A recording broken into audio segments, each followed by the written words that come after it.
Right, having taken the car apart, I'm going to need to put it back together again. And what I'm going to do is give everything a really thorough clean. In the case of the gear surround, I'm going to need to glue everything back on again. I'll have to file these down, put that together. The heater controls, they've seen better days. Maybe in the future I'll see something come up on eBay, be able to get something that looks better than this. I can see that we've got some plastic is scratched off here. That's probably some WD-40 or something like that, maybe. I have no idea. This is cracked. That's actually snapped. I'm going to glue that back together again. I'm going to give everything a good wash. I've then got the center console there as well.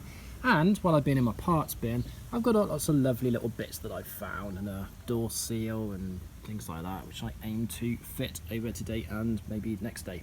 So this here is just some soapy water on, well, it was soap. Yeah, I've got some bubbles in there. So I'm going to give everything a nice clean down and see where we start. Well, I'm going to start with this actually. I'm going to clean it down. I'm going to get my glue out. I don't know whether to use my super glue and baking soda combo or get some Araldite on that. I'm going to glue it from behind, I think, get that nice and secure. That's cleaned up a bit better. I've also done the other side as well, being really careful. Something I want to try and do is clean up things sufficiently such that these fibre optics actually do a little bit of illumination. The other evening, when it was dark inside the house, I did shine a light in there. I know the lamp works on the car, so I did shine a light in there, see what would happen, and as I was moving the light around, I could see that these did indeed glow on the back. But you don't get an awful lot of light out of them. I'm going to do some extreme cleaning. I think I might try a bit of white spirit on the back of this. I did do the back of an instrument binnacle, not that you'd ever see it, but the one that was on the car was absolutely filthy, so I thought I'll give that a good clean. And I know how clean the plastic comes up. What this is though is a clear piece of plastic that's been painted and got transfers on it, something like that, so the light then kind of comes through without any actual proper backlighting.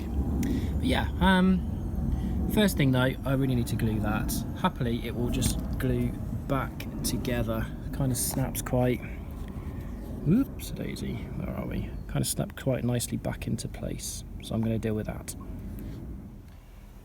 Whilst I'm waiting for this glue to cure, I'm going to look at the fibre optics. I've just given this a clean. It's the silver inside's flaking a little bit. Stick my finger in, get a little bit dust on there. But what I'm going to do is I'm going to release these so I can give them a clean. And then what I've observed, look at this side, is the light shines into what is basically this is kind of clear on the inside, and I could imagine that I'm going to be getting some light leakage there, some light leakage along the top, and what I want to try and do is basically channel this light as much as I possibly can into the backlight itself, so things hopefully light up a little bit. If I free these off as well, I can give the ends a little clean, so that's what I'm going to do next.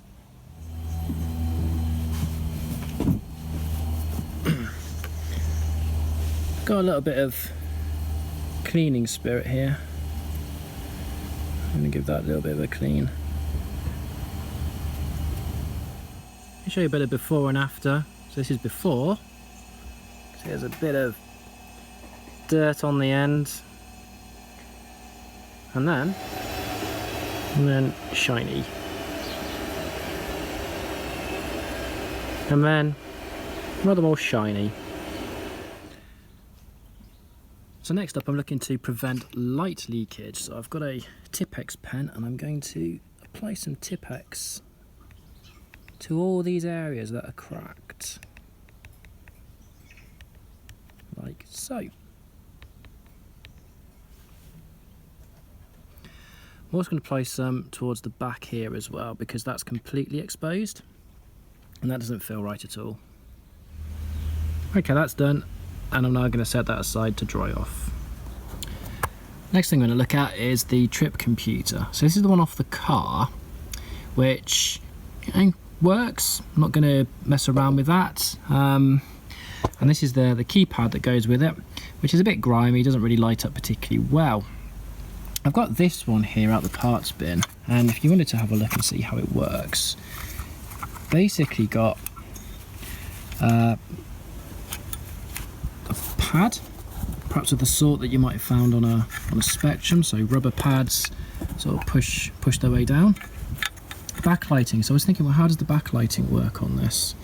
But I can see we've got an LED there, we've got an LED there, so it lights from the back, or rather I suppose it illuminates through, and then through the clear, ooh, where's my hand? Through the clear keys.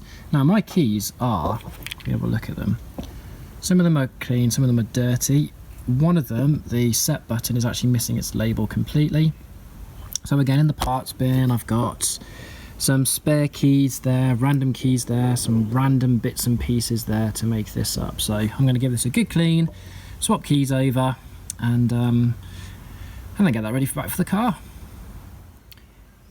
So turns out you can take these apart. Giving that a good clean, that's come up quite nicely. I've got the label there, and I've got the holder. So I'm going to put this back together again, and I'm going to add, to keep this in place, I'm going to add the tiniest little blob of super glue onto the back of that, just above the time. And that should then hold that nicely in place. And I'm going to do that with all the other keys. Happy days, fun. I've given the front a clean with this vinyl and rubber care from Autoglim. Not sponsored by Autoglim, but I do like their products. And this was how it came up. And then looking at some of the other keypads, I thought, well, actually this has probably got a little bit more text on there, if not as many. Well, it's got probably the same number of numbers, so I've given that a good clean, but I'm really quite happy with how dark and black that's come out, so that's pretty good. Next thing I'm thinking is looking at the back of this, given how it backlights and lights up, that's actually quite dull, and I imagine this is going to be quite, well, would originally been quite shiny, and thus the light bounces around and gets to the keypad. So looking at this one here, I don't know the state of this, whether this one works or not or anything, but I thought, well, actually, if I take this apart, shine it up, I can use that as my new back, and then hopefully I'm going to have really bright keys. So how am I with this now? So this is the case that I have washed with a bit of vinegar, some white vinegar. I have, well, soap and water, vinegar, a bit of wet and dry, and it doesn't look that shiny, but actually it is pretty shiny, especially when you compare it to the old dull case. Transferred the board over inside, and now in the process of putting it back together again. So there we have one tidied up trip computer keyboard. Can't wait to get that back on the car and see how bright it is. I'm making progress with this fascia plate. The product I'm using is this Autoglim vinyl and rubber care. It's had a few coats of it. Actually, I've been applying it on the J-cloth and then rubbing it in. It says to apply generously and build up coats as we go along. I'm going to try using this Sharpie, because when it goes on, it's quite shiny, and I know this is going to end up creating a bit of a shininess to it as well. But I don't want to lose light coming out of that big scratch there, and again here. So I'm going to fill these in, and I'm going to keep going, adding layers and layers and layers, and see how bright I can get this piece. Right, now we're moving on to the main piece itself. Actual console housing.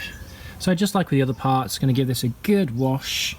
I'm going to, oh yikes, going to give this a good wash, and then use the vinyl treatment on it. Whilst looking at this, I don't know if you can see in this light because of the sun, I've got peeling vinyl, and I've got cracks in places as well. So I'm going to mix up some Arodite, and I'm going to get that on and get some strengthening going on and get this trim glued back. Right, so I've got the vinyl trim gluing. got all these pegs holding it in place. Araldite's quite tough stuff. It's going off quite quickly, so these pegs can come off. While I've been doing that, or while that's been going off, I have been, well, you can see particularly well in this light, but I've been getting some of the vinyl care on it. So I've just got the other side to do, and then this is done. I think I might even be able to start putting the car back together again.